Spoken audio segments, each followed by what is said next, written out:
Generally, when I make these rewrite videos, I have a piece of paper with a good paragraph of content on it. I got a full fucking page this week, so let's jump into it. This episode from start to finish was so full of content, but the first thing I want to discuss is that new OP, the second OP. There's only one thing in that OP I really want to discuss. I would have to rewatch it, similar to what I did with the first OP like 30 times, to truly be able to give a good theory video, a good analysis of what that OP is. But there's one thing in particular that really caught my eye, and that is Kagari.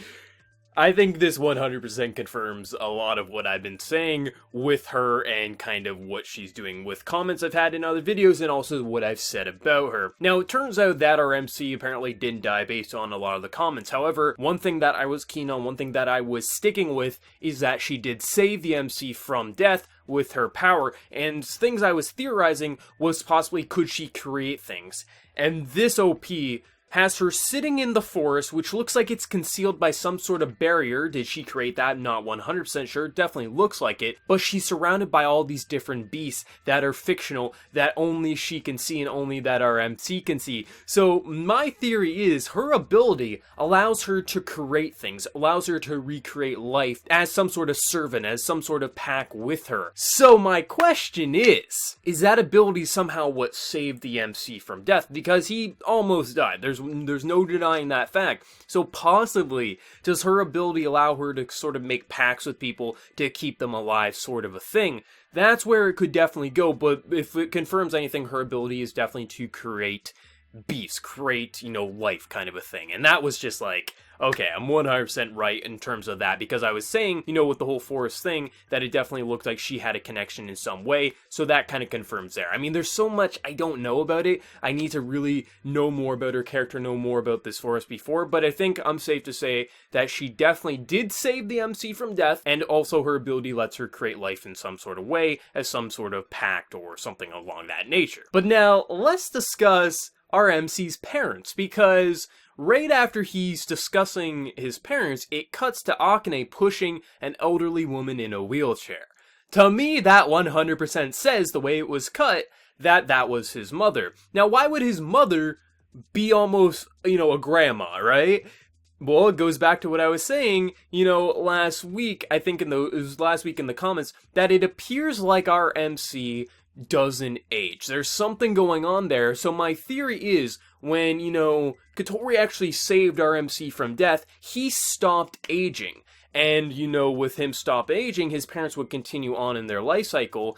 So our MC definitely is older than everyone, and I think this whole, his mother, at least I'm pretty sure it's his mother. I don't see why they would cut it like that if it wasn't his mother. With her being an elderly woman, it confirms that he stopped aging, and, his mind has been altered in some degree, or he just has amnesia and doesn't truly know what is happening. And based on the fact that his mother is with Gaia, if we flash back to originally when he was going up against Kagari, it seems like he was with Gaia originally as well. That's where I saw the whole thing going. This whole episode was just building on the whole fact of what happened before, and even, Kagari doesn't really know who she is. She speaks, and her voice actress was not what I was expecting. I was expecting a little cutesy sort of persona. No, she has a perfect voice actor, and she is so just kind of, spunky, in your face. She is amazing, and she has already risen to best girl throne after this episode. Her dialogue this episode was amazing. Like, she has a line, "I'm so fabulous down in my core, so praise me, human." I'm just sitting here like,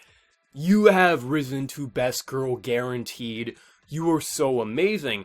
But it's interesting because her clothes can actually become whatever she wants. She even beats one of, our MC's classmates to death with her ribbons. But she allows people to see her now. So I'm curious how that works, because only our MC could see her originally. So does that mean that now she's interacting with him now that he's not, avoiding her? Does that allow, other people to see her? Or does she have total control? I don't know. I think it is she has total control, but it's interesting nonetheless. And even Shizuru leaves Kotaro behind so he can live a normal life. And after abandoning him, the ghost comes into his life fully. So it's like she leaves so he can have a normal life so he doesn't have to go back to either that Gaia or Guardian life he once had. I still think it was with Gaia. But it's interesting that, she literally everyone's abandoning him so he can just live a high school life. But that's not what he wants. He wants everyone to be together. So there's no way that he can have that normal high school life, especially with the fact that Kagari is literally attached to him at this point. And she seems very, very intelligent. I still think she is the key.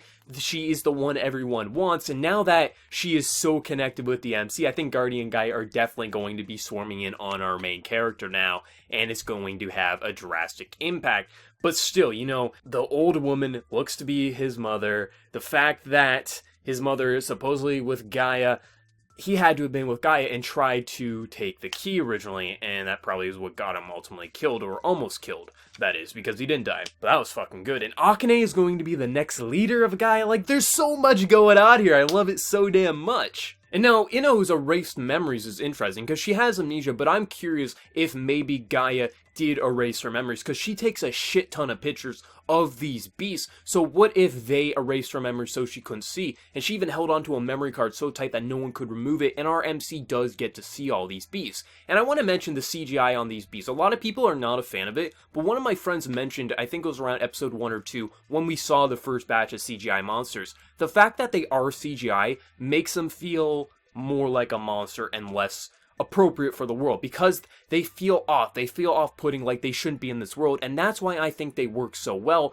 because they are CGI. And this is one of those cases that, less polished CGI really helps these monsters shine, in my opinion, because it really does make them feel like a creature and not part of this world. And I think that's an important thing that people should kind of think of when they watch these monsters, because it definitely allowed me, because before I was like, it's kind of crappy CGI, but since my friend told me that weeks back, I've enjoyed the CGI, so I highly recommend everyone do the same, because it does definitely make sense. I'm not sure if that's what they're going to make it, or if they were just taking shortcuts, but nonetheless, I think it actually adds to the detail of these monsters. What's also interesting with Gaia is that Gil and Panny fairies that we saw back in episode 1 or 2 are actually prisoners with Gaia, so that's pretty interesting. We got a little, cutesy moment where, as birds or whatever, they kind of, take a shit on one of the characters, and, a little comedy, you know what I mean? But it's interesting that they are actually captives, and I'm curious what they're going to do with those characters and where they go with it, because they got a lot of possibilities, but it definitely seems a little cruel that they were kept in this cage, and what they're going to do with it is going to be rather interesting. But we're in this new arc that no one has seen before. We're finally into the content where visual novel players don't really know where it's going to go. They definitely have a head start because you guys, know the other arcs, and you can kind of predict maybe where things are going to go. But from what I got with this episode, let's kind of take the core concept of what this episode was. For one, the ghost, or Kagari, is now with the MC, which means Gaia and Guardian are probably going to swarm on them, despite most of the main members trying to avoid him so he can live a normal life. That's not going to happen. He has the ability to rewrite his DNA, and we get some more with his claws, kind of a thing. But definitely, she seems like the key. I'm sticking with that. Though there was a little girl in Gaia who looked a lot like Kagari. If I'm not sure what's all that there, but definitely there's got to be some sort of significance, a connection, siblings between the two. It'll be interesting to see what they do there. But we have Gaia. We have, looks to be, RMC's mother in Gaia, who is close to death, RMC who can't age. I feel like, Katori has some sort of ability that allows her to create life, create fictional spirits, something like that, and possibly she used that ability to save RMC's life. Though, does that make him attached to her in some way? I don't know. Because that's what I'm getting from her ability. Like, it seems like she has a couple abilities, because it seems like there's like this barrier around the forest. I'm not sure what that means, if that's like a protective barrier, what that does. But then again, maybe that's how she hides, her creatures. Like, maybe she has barriers around her creatures that she makes, possibly? So maybe it's like a concealing barrier? I don't really know. But after I saw that OP right away, I was just like, okay, so that explains that little dog we had from before. So she can create this life, and possibly she used that to save the MC's life before he died back in the day. And I still think he was with Gaia, The fact that it seems like his mother was with Gaia, or is with Gaia, it seems like that to me. I mean, I'm not sure if that was even in the visual novel or not, so yeah, it's got a lot of possibilities of where it could truly go. But kind of watching the core concept, everything come together, I really dig this direction it's going. You know, having our MC kind of separated from everyone, half of his friends with Gaia, half of his friends with Guardian, coming together full circle with him now with probably the most key player in this entire anime, Kagari. So him having her, everyone's going to swarm to him, and it will be interesting if he gets his memories back from before when he almost did die, and what kind of, you know, issues that's going to cause. And like I said with that opening, I'll have to rewatch it like 30 times to truly understand everything in that. Because a lot of it, you know, it was kind of, it seemed like it did have significance with a lot of the scenes, but a lot of it kind of confirmed or just was more or less things I knew about these characters, so I'll really have to rewatch it a couple of times. I might make a, you know, a theory video on the second OP. It just depends on how much I can, you know, pick apart from it. But I mean, this episode, I keep saying it, is now my new favorite episode of Rewrite. I loved each and every minute of it, and there's so much detail, like so much to discuss. You know, Kagari is definitely best girl with her sass. I mean, praise me human, that was amazing. I love her voice actress. That blew me away. That's the best part of this episode to me. I was expecting, you know, cutesy lolly voice actress. No, she is perfect. She is 100% perfect. Loved it. I love, you know, her interaction with Kotaro and how he introduces her to the internet and now she's just obsessed with it. She knows she has to read that webcomic. That was amazing. You know, Shizuru tries to abandon, you know, our MC so he can live a normal life. But now that he has her in her life, you know, there's no way that's going to happen. The whole Gaia thing, it's going to be good, guys. It's going to be real fucking good. So where does everyone think this is going now? Now that we got that first episode with the new content, where do you see this arc going? And what do you think of me and with what I've been saying with a couple of things? Like, for one, I'm not sure if this was in the visual novel or not, but with that old lady, that seems like his mother. Like, the fact that they're speaking of his parents and then cut to the old woman.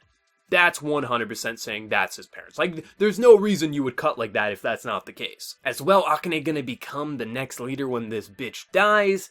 There's a lot of things going on here, but the core thing I think I got with a main reveal that I think a lot of anime-onlys might skip over is that OP, and the fact that we see Kotori literally in the forest afterwards as well, with all these spears. So it looks like she can create things. I'm not sure if she created the forest, or if she created a barrier, what's going on there, but I do think her ability does represent creating life, and possibly that is what helped save the MC from death. I'm not saying the MC died, because I've already been told that's not the case, but she saved him. There's no way around that. There's no way around that at this point, I feel like. But that's where I see it's going. I mean, there's a lot to discuss, a lot of plot points, and I mean, I'm sure I missed a couple of things. That's the great thing about this series, is no matter how much I focus, no matter how many notes I take, I'm going to miss subtle things. That's why I love this series so much. So let me know your thoughts in the comments below about my predictions, what you thought of the episode, and where you see this series going from here on out. We got 5 episodes left, and I'm hoping for that season 2 announcement. This studio really is about with those visual novel adaptations. They generally do 2 seasons.